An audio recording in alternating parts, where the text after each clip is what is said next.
good until the girls showed up one day. It's a different story.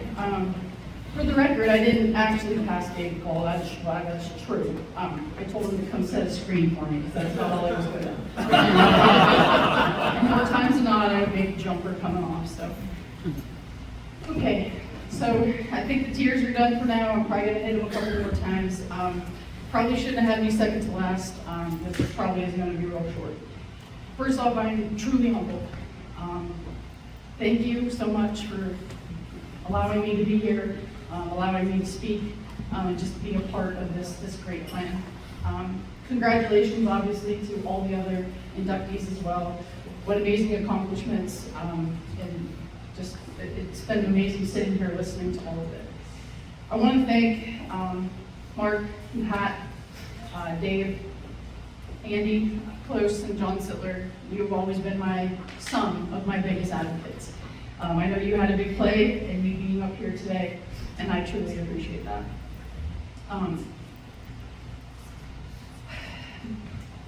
I'll be thanking a lot of people throughout this speech, and I'm going to work them in, like anything Lisa LaVan does.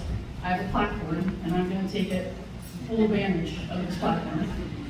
First, I think what I need to thank the most are those three girls that were on that film. It's been a tough couple weeks, dropping my oldest off to Hillsdale and then off to Greece. It's been rough. My baby went to Buffalo, so she's there now. And just drove back from New York City this morning, well, this afternoon.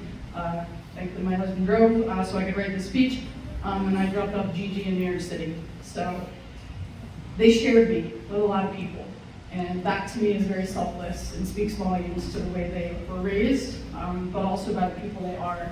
I had a little bit to do with it, but they really had a lot to do with that. My husband, my LaVan as I call him, your love for me is true and pure. Not many people will ever understand that, and that's fine by me. Thank you for choosing the girls and I. You didn't have to, but you did, and I'm sure it's been a ride and a half. I have a few talking points, like I said, and I'm actually going to start with the letter that I kept with me throughout my entire career. I'll keep names out because there's a lot of names dropped in here, but I will give you the gist of it, I think, without the names.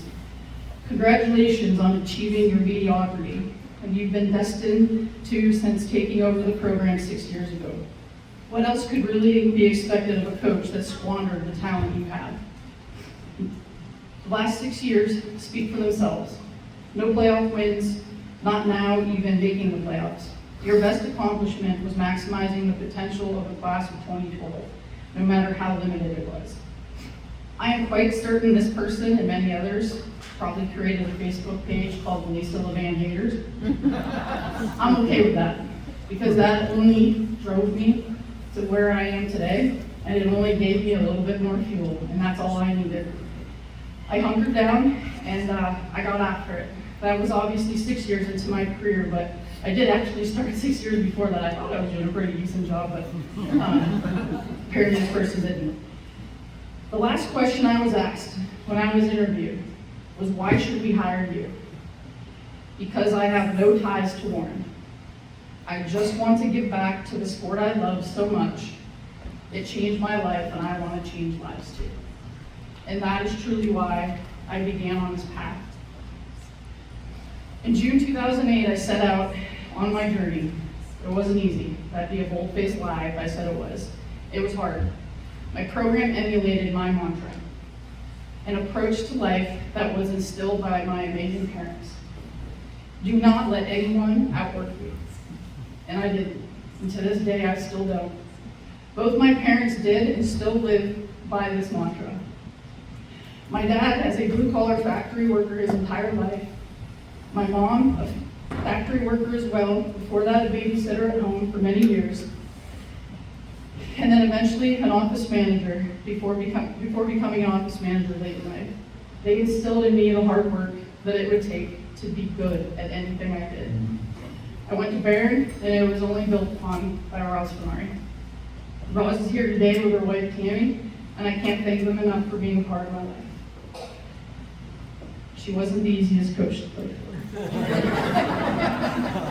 I got yelled at a lot. usually called Sanders, and I was usually told to get on the line. But what she did teach me was that hard work and dedication would render results. She was amazing at scout. She was amazing at practice. She was amazing at just making sure we were prepared. And that's exactly what I took into my life and into my basketball coaching. Another big one, another thing that I followed very quickly was to keep my circle small. Liz has heard this one a lot. Jenny's heard this one a lot, all my assistants. And my circle's been very small, because that's the way it should be. John White, my longtime assistant, 16 years together. I'm pretty sure we could write a book. On a bus ride back from Oil City in December of 2009, after I'm pretty sure I flipped the lid in the locker room, maybe a few words said that I probably shouldn't have. I looked at you and I said, "Are we gonna be okay?" And just like you always have, you patted me on the back across the bus and you said, "We will be fine. We got this." That is what a true assistant coach is, and that's what you always did for me. Your friendship is something I will always cherish, and I miss already not being in a gym with you. Jess, my longtime assistant, the stories we could tell and the stories we will tell. Thank you for always helping me with the girls. I'm so mad at you for picking up and moving to Virginia, but at some point I'll get over it. Chris, amazing to watch a player become a coach and soon become a mother. You have to be the most beautiful pregnant woman I have ever seen. I am so proud of you, and I'm so glad you stuck by me and that you stuck here for the ride.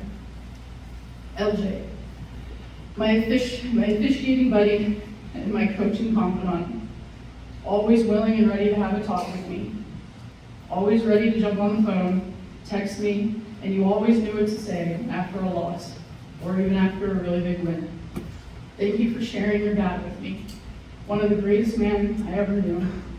1995, Joe Christina, Hall of Fame, Oregon County.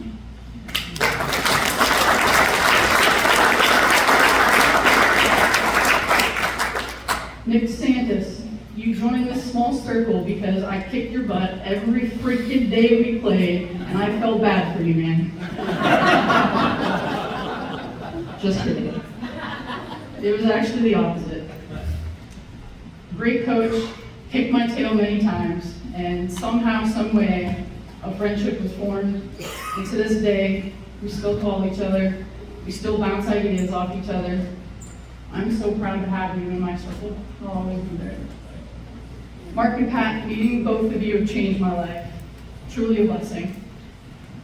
You've become some of the greatest friends that I have, and obviously very part of this very small circle that I have. Thank you for helping our program. Thank you for believing in me. And thank you for always looking out for us. My Jenny. So glad I met you 7 years ago while screaming at a junior high game. 2 trips to Florida, a lot of meetings with a lot of young ladies. I'm so glad that you're here, and I'm so glad that you're taking it over. There's nobody else that I would want to do this than you. It's in great hands, and you know I'm always here to help in any way. But I really do need a break, so quit calling. Our goal from day one was to outwork every other coach and every other player. We have some of the toughest athletes at Warren County, and a huge chunk of them are women. Basketball is not an easy sport to play. Of all the sports that we offer for females at Warren High School, I will stand behind that basketball is the most mentally and physically draining sport. You're running up and down the court, people are pushing on you, people are trying to take the ball. It's hard. Our program made it hard. Our culture that we built, unfortunately, produced low numbers some seasons. I wasn't easy to play for, and it was actually pretty difficult most days. But I had a small group that grew into a bigger group that continued to just grind, work hard. One of the greatest quotes, accomplishments, whatever you want to say, that a fellow coach said to me was, "Man, your kids play hard." Nothing else mattered than that line right there, and I don't think anything else will matter besides that. Everything else championships, everything. That's all I ever wanted. It was for my teams to play hard. In the video it said, 15 summers, we made a lot of trips. Played a bunch of teams from 21 different states. We went and we just wanted to play the best of the best. And we went and found them, and we got our tails kicked over and over. But every year, that's what made us better. That's what built this program, because we went and we were seeking out the best competition we could. The biggest piece of this that I think is that we did all of this. Build a culture of toughness, played the best of the best. We did it all while loving each other. I've never been around in all my seasons, 16 of them, a group of girls that just loved each other so much year after year. There was drama, always is with women. There was a lot of things, but one thing that we did have was a lot of love for each other. We also did it by giving back in our community. We read to elementary students. We had a ton of camps. We went to the nursing home. We would actually adopt grandparents that didn't have a family. We'd go there, we'd give them gifts. I tried to teach to these girls that it's important to give back what you might not, or what you have, to those that don't have that. We did a lot of that. And the benefits of being this rolled in, as we talked about with District 10 titles. I think one of my biggest accomplishments, though, was 7,000 point scores. It was a milestone that I was never able to reach, and it was a milestone that I wanted to make sure a lot of my players could get to.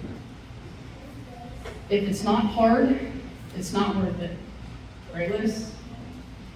One of our favorite quotes together. All of this is not possible with my players. They're the reasons why I'm standing up here today.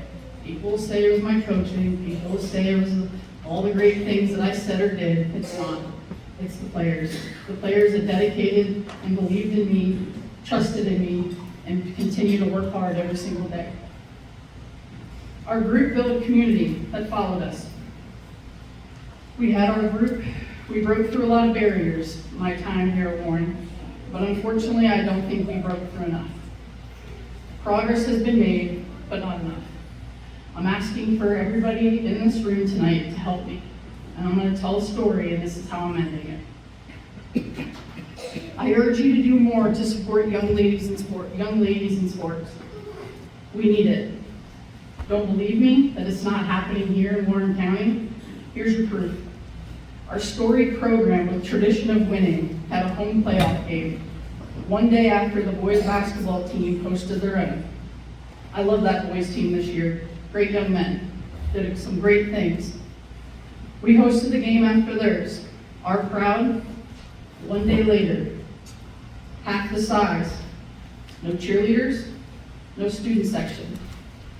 Had a great crowd. Not going to say we didn't. It was our circle. The circle that's always there. The circle that has always had our backs. My girls were genuinely hurt. I could see it in their face as we walked in to the gym that day when we played, because they were at the boys' game the night before, sitting as a group, cheering on that team. The locker room before the game, knowing what they had on their minds, I told them to let it roll off. We are here, and the people who truly care are sitting out in those stands. So let's give them a show. And a show is what we gave them.